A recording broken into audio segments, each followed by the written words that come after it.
sei que um sábado de manhã, 10 horas, para vocês é cedo. Para quem está em Portugal, 2 horas e também corrido. Oi, Joyce! E eu sei que vocês tiveram que selecionar estar aqui hoje, porque tem muitas outras possibilidades para cada um de vocês, né? Então, vocês deram prioridade a esse tempo, e isso eu agradeço muito. É bom ter vocês aqui com a gente. Então, eu estava pensando sobre essa questão de cuidar do coração, né?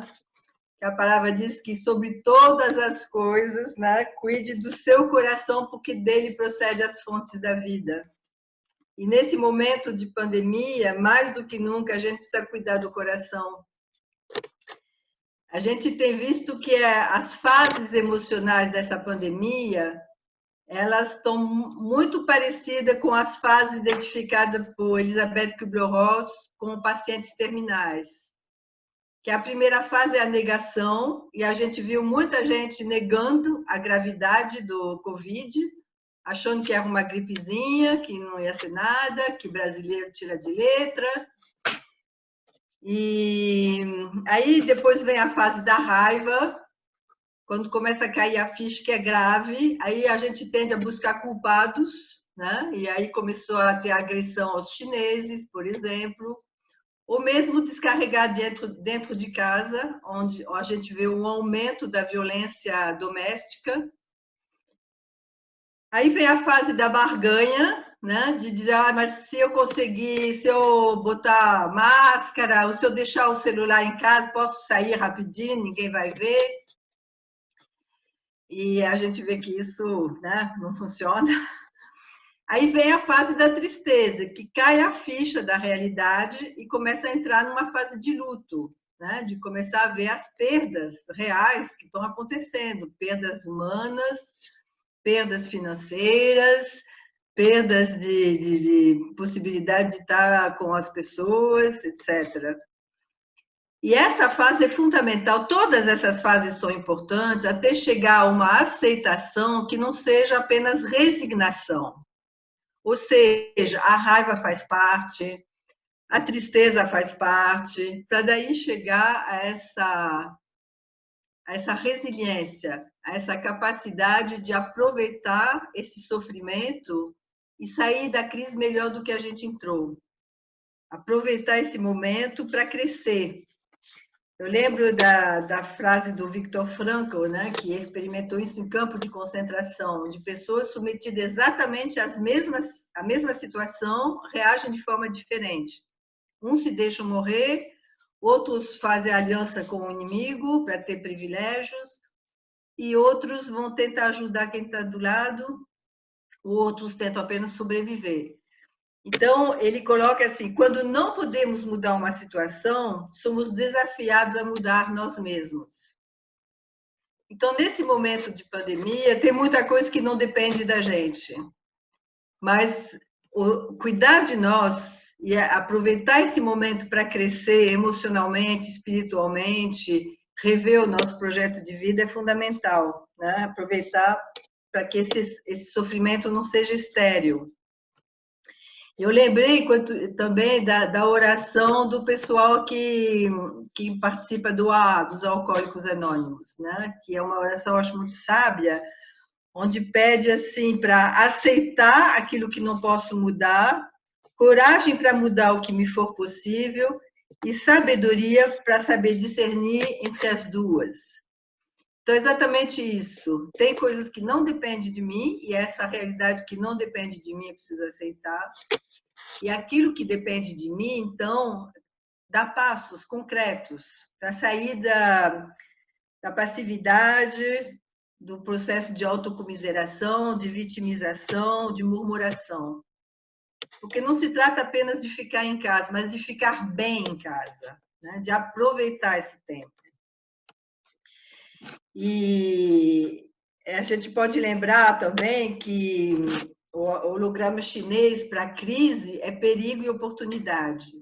Então, de fato, existe um perigo da gente fugir, da gente se alienar, da gente negar a realidade, ou de ficar se distraindo nas redes sociais, mas existe também uma oportunidade de crescer, da gente se conectar com os nossos recursos interiores para realmente aproveitar esse momento. A crise, se a gente tira o S, fica CRI. Então, na crise, é a oportunidade de criar novas estratégias, descobrir novas possibilidades, novas potencialidades. O Adalberto Barreto, fundador da terapia comunitária, diz que é na carência que nasce a competência.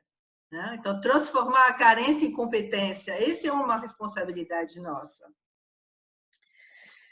Já que não posso sair, eu posso viajar no meu mundo interior. Né? E, nesse momento, a consciência da morte, ela nos coloca, nos confronta com 3 necessidades básicas do ser humano. A necessidade de transcendência, né? Que a morte não é o fim, né? A gente tem essa esperança do amanhã, do depois, que é uma passagem, uma Páscoa.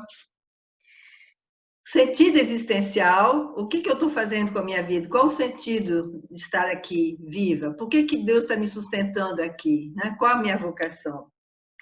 E a necessidade de pertencimento.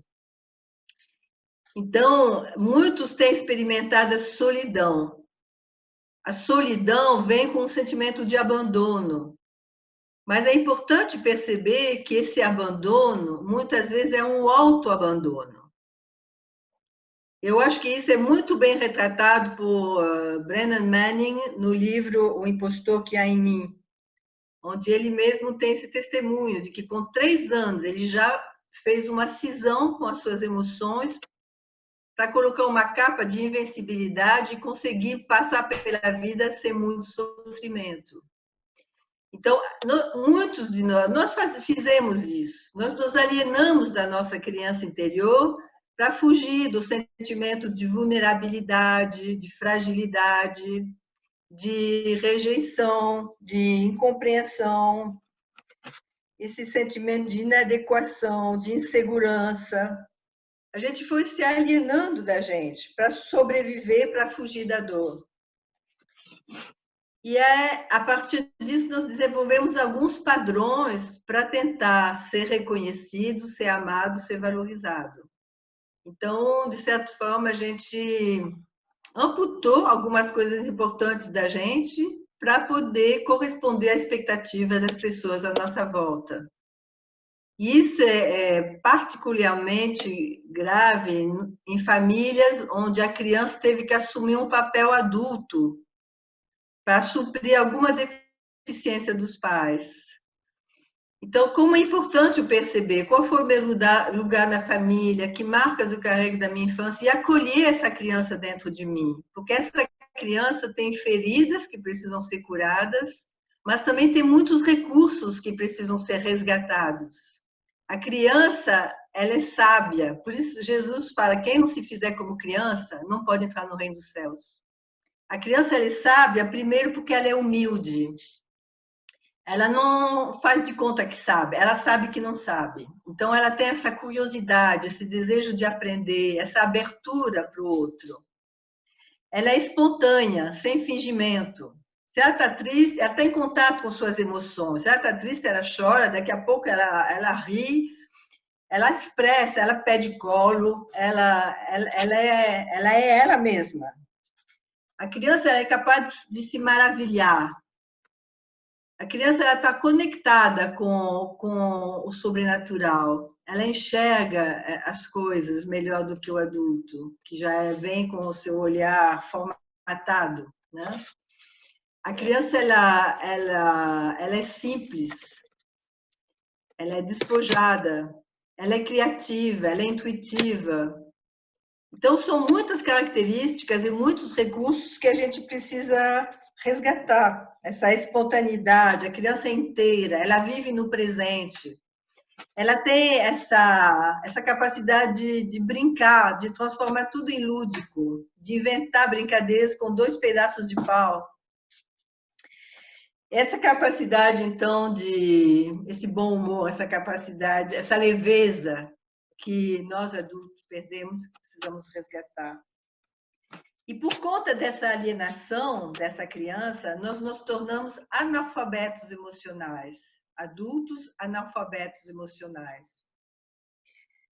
Mas a saúde depende da nossa capacidade de aprendizagem das nossas emoções, né? E eu queria mencionar rapidamente 6 razões principais pelas quais a gente precisa cuidar das nossas emoções. A primeira é que as emoções são sementes que a gente planta no nosso jardim interior, no nosso coração. Por isso é importante avaliar a qualidade da semente, pois aquilo que a gente semear, a gente vai colher. Se a gente semear amargura, a gente vai colher amargura, né? Vai criar raízes, vai se espalhar, vai abafar as outras emoções. Se for alegria, ela também vai se multiplicar. Então, qual é a qualidade da semente, daquilo que eu cultivo no meu interior? Segundo, as emoções são como lentes através das quais eu enxergo o mundo. Então, se eu estou alegre, o mundo é colorido, brilha. Eu enxergo o lado positivo da vida, eu enxergo o sol, eu enxergo a luz. Mas se eu estou deprimido, tudo é cinza, tudo fica sem cor, tudo fica ruim. Então, essas emoções vão depender como eu vou enxergar o mundo exterior. A gente enxerga o mundo exterior com as cores que estão dentro da gente, diz o Rubem Alves. Terceiro motivo, as emoções são contagiosas. Uma pessoa alegre transmite alegria, uma pessoa triste transmite tristeza. E nós somos chamados a ser o bom perfume de Cristo, né? A transmitir o amor, a alegria, a paz, a esperança. E nesses dias é mais necessário do que nunca, né, essa contribuição. Mas a boca fala do que está cheio o coração. Por isso a importância de cultivar essas emoções no nosso coração. A nossa dieta emocional. O quarto motivo é que quanto mais fugimos de algumas emoções, mais elas nos perseguem. Aquilo que a gente foge acaba nos controlando inconscientemente. Mas aquilo que a gente encara, quando a gente encara, é como o dragão. Se a gente olha nos olhos, ele perde o poder. Então, se eu encaro, se eu dou nome, né? Eu gosto muito dessa paráfrase da parábola, vamos dizer, do Salmo 23, né? De convidar os medos a sentar à mesa, olhar nos olhos, pedir para eles se apresentarem e conversar com eles.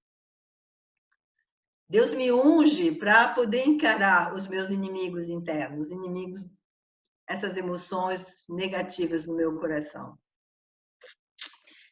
Um quinto ponto, um quinto motivo é que as emoções não digeridas, ou elas são somatizadas e se transformam em doenças, né? A gente sabe que a grande maioria das doenças são de origem psicossomática.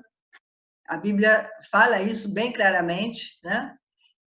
Palavras doces são como o favo de mel, doce para a alma e medicina para o corpo. Enquanto calei os meus pecados, envelheceram os meus ossos. São muitos versículos que falam dessa ligação entre o físico, o emocional e o espiritual. Nós somos um só. Então, ou elas me adoecem, ou então elas vão se acumulando e um dia eu vou estourar ou vou deprimir. Porque são as duas possibilidades face a esse acúmulo de emoções não digeridas, né? Ou um dia eu estouro e aí fica completamente desproporcional a minha atitude, eu estouro no elo mais fraco, inclusive no elo que mais me quer bem, provavelmente, mais próximo. Ou seja, é muito injusto descarregar isso no outro, no próximo. Ou então eu deprimo, para não agredir o outro, me autoagrido e vou deprimindo, e vou perdendo, né, vigor. E, finalmente, eu diria uma coisa que é até recente, que a gente descobriu recentemente. Interessante que a palavra emoção, né? Moção é movimento. A emoção, ela descarrega, ela gera uma resposta fisiológica. Ou seja, a emoção ela vai construindo circuitos neuronais. E esses circuitos, eles tendem a se tornar padrões. Então, é importante a gente perceber isso, né? Que se tornam pensamentos e emoções recorrentes, que, se for positivo, são os vícios, né? Que são as coisas automáticas recorrentes, e eu fico à mercê desses pensamentos repetitivos, obsessivos e dessas emoções que são alimentadas por esses pensamentos. Mas como a gente sabe da plasticidade do cérebro, a gente sabe que pode construir novos circuitos neuronais. E a partir daí, então, semear, né, emoções positivas que vão se sobrepor, que vão abrir novos caminhos para a gente. Então, como é importante isso, né? Você vê, são 6 motivos muito importantes para a gente cuidar das emoções. E eu ouço muita gente, principalmente no consultório, dizendo: mas eu não quero sentir raiva, eu não quero sentir tristeza. Mas só não sente quem é doente emocionalmente ou já morreu. Porque nós somos seres sensíveis, né? E ainda bem, porque a essência do ser humano é amar. E amar significa estar em contato com suas emoções. É o coração, né, que conta. Então, precisamos acolher essas emoções, por mais incômodas que elas sejam, porque daí nós precisamos aprender a digerir essas emoções, a integrar. Eu costumo dizer que quem quer se poupar da tristeza acaba se privando da alegria. Porque se eu censuro a tristeza, eu também vou censurar a alegria. Eu vou me tornar um robô incapaz de sentir, apenas atuando de forma automática no mundo. Então, é acolher e focar, reter o que é bom. Aprender a digerir essas emoções. Acolher, não é julgar. Ontem, conversando numa roda de conversa, assim, alguém falou: puxa, nesse processo de interioridade, eu parei de me policiar e passei a acolher. É isso. Porque a gente vive com o dedo apontado para a gente. Não, isso não pode, isso não pode. E a gente vai rejeitando, negando, censurando, colocando debaixo do tapete. E aquilo que não é confessado não é tratado. Por isso a importância de confessar. Confessar é reconhecer. Então, a primeira coisa é acolher. É a bondade de Deus que me leva à metanoia, à transformação. Não é o dedo apontado, não é a cobrança, não é a censura, não é a lei, é a graça. É acolher para poder digerir e transformar. Então, esse processo de acolher, porque nós temos luz e sombra. Acolher o medo, a tristeza, a raiva, a vergonha, o ciúme, o desânimo, a culpa, né? E também a paz, a alegria, a esperança, o amor, o bom humor. Então, o primeiro ponto talvez seja aprender a meditar, ficar em silêncio, respirar fundo, olhar para dentro de si e começar a perceber o que vem à tona. É um emaranhado de emoções. Começar a perceber essas emoções. Que emoção é essa? É medo? Mas é medo de quê? Tentar especificar, dar nome, nomear e especificar essa emoção.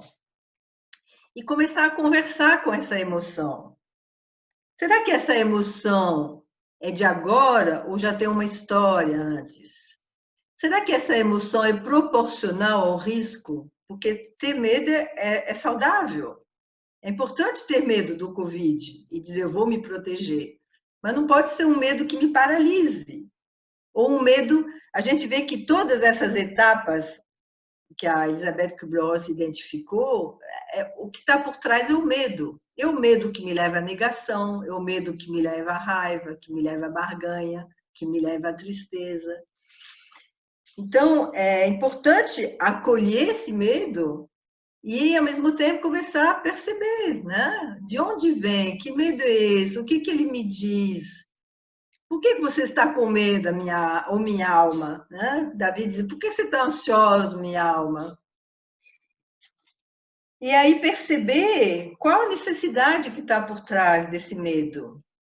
Né? Se esse medo se sustenta em pensamentos reais ou falsos, porque aí existe muito medo paranoico, existe muito medo fantasioso, existe muito medo que foi passado na minha história, né? Cuidado com o desconhecido, cuidado com o estrangeiro, cuidado com o negro, cuidado com, tá? Todos esses medos completamente fantasiosos que me foram passados pela minha cultura familiar, mas também existem medos reais. Então, vamos avaliar esse medo, né? O que é real e o que é fantasioso.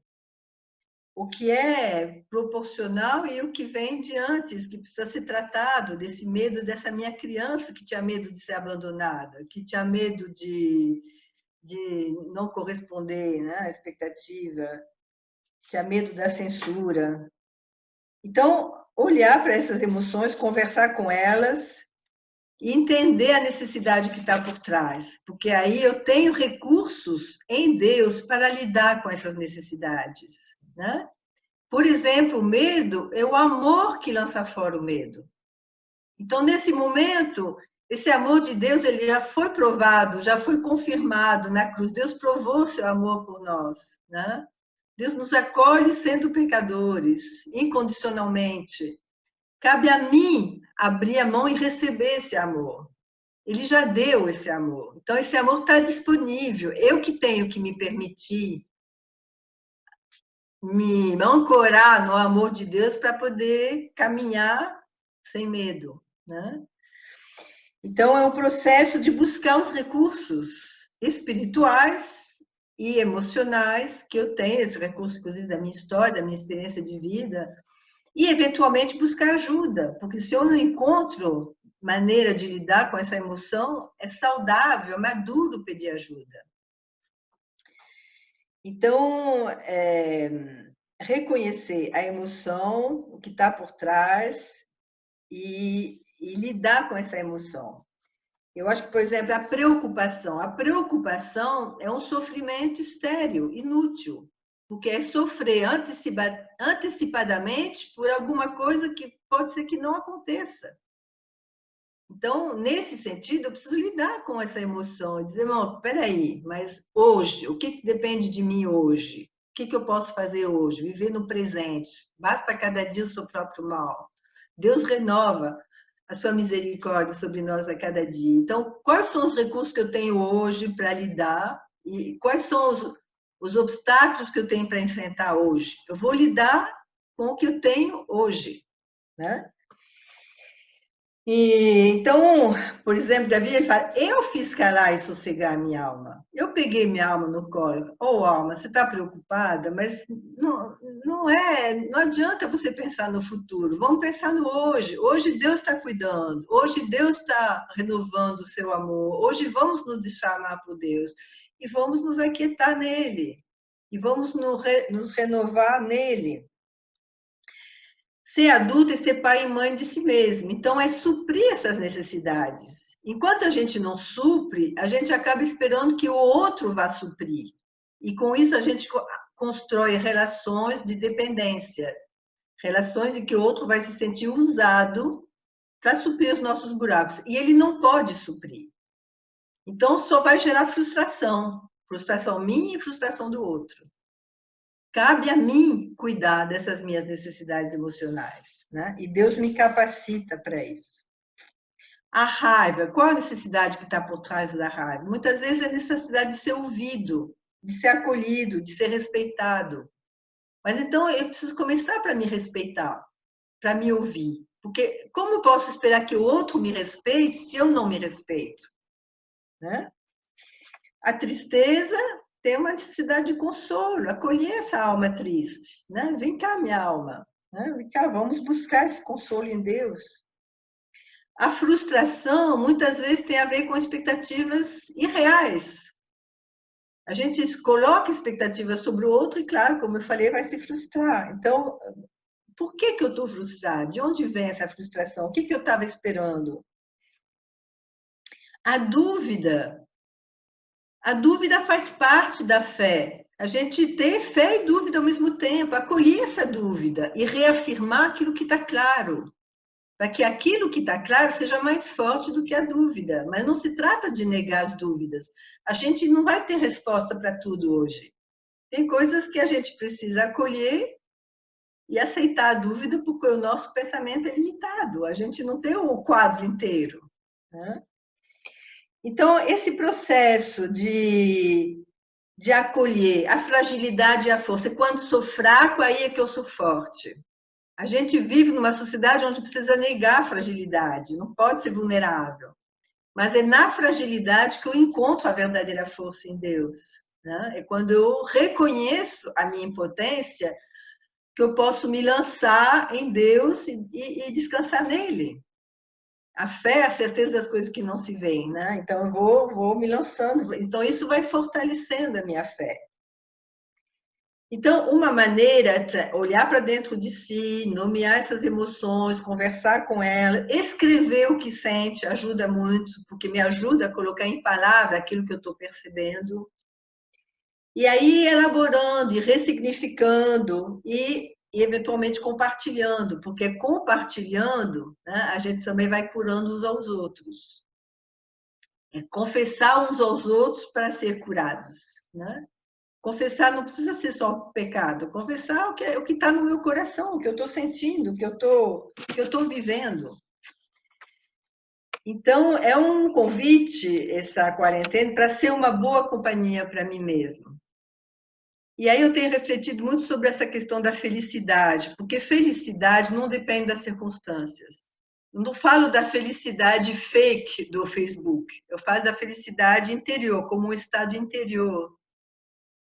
E é bom perguntar, o que me impede de ser feliz? Porque muitas vezes sou eu que me puno, que me saboto, que não desfruto, que não me permito apreciar a vida, até às vezes por medo de perder, por medo de sofrer, né? Que não me permito apreciar hoje. Eu vivo no passado e no futuro. E muitas vezes estou presa à tirania do ativismo.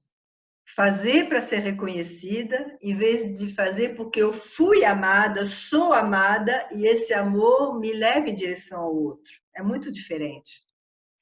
A gente vê que a Bíblia fala de 2 níveis de amor. O primeiro nível, eu diria, o mais básico, é amar o outro como a si mesmo. Ou seja, eu só posso amar o outro se eu for capaz de amar a mim mesmo. Eu preciso primeiro cuidar de mim para cuidar do outro. Mas Jesus nos dá um novo desafio muito maior, que é amar o outro como ele nos amou. E aí eu só posso dar conta, como aprendiz cambaleante, a partir do amor que eu recebi dele. A minha capacidade de amar, ela é uma pequena resposta ao amor que eu recebi de Deus. Ela vai ser proporcional à minha capacidade de me deixar amar por Deus. Então, aí eu posso ver que por mim mesmo eu não consigo amar dessa forma. Eu não consigo amar o outro quando ele não é amável. Eu não consigo amar o outro que me agride. Mas em Deus, a partir do amor de Deus, eu posso vencer o mal com o bem. Eu posso responder à agressão com mansidão. Eu posso perceber na atitude do outro um pedido de socorro, porque a gente fere com o que está ferido em nós.